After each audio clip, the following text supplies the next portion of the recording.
भाग कर यीशु मसीह के पास चला गया है।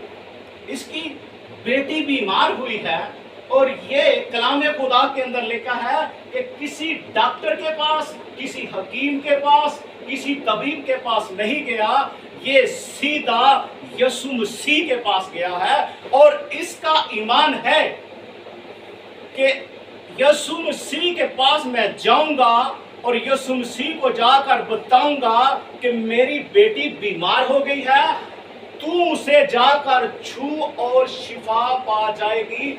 इस यायर का ईमान ये है, यायर का ईमान ये है कि यीशु मसीह आएगा और मेरी बेटी को छुएगा और मेरी बेटी शिफा पा जाएगी।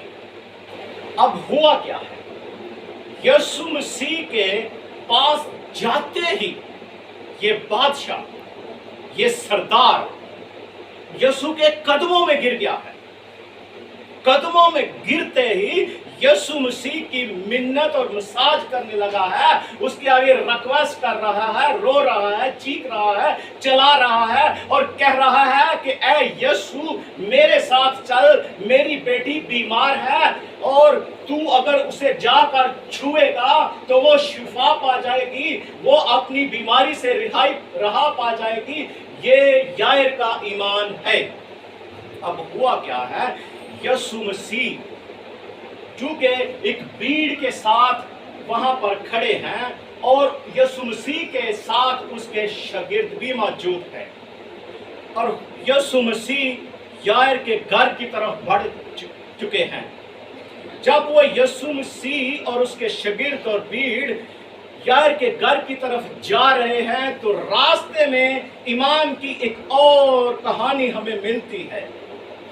ये औरत हमें मिलती है।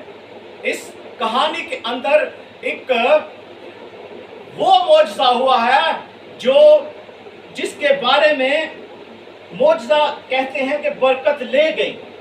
कहते हैं कि यीशु तो किसी और को बरकत देने जा रहा था, मगर रास्ते में ईमान की कुव्वत की वजह से, ईमान की ताकत की वजह से, ईमान के भरोसे की वजह से ये औरत 12 बरस की रोगन शिफा पा गई है।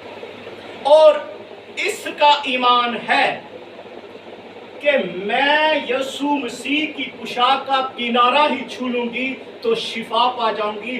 और यायर का ईमान है कि यीशु मसीह मेरी बेटी को छुएगा तो मेरी बेटी शिफा पा जाएगी। इस कहानी के अंदर दो कॉमन हमें चीजें मिलती हैं। एक तो यायर का ईमान और दूसरा इस 12 बरस की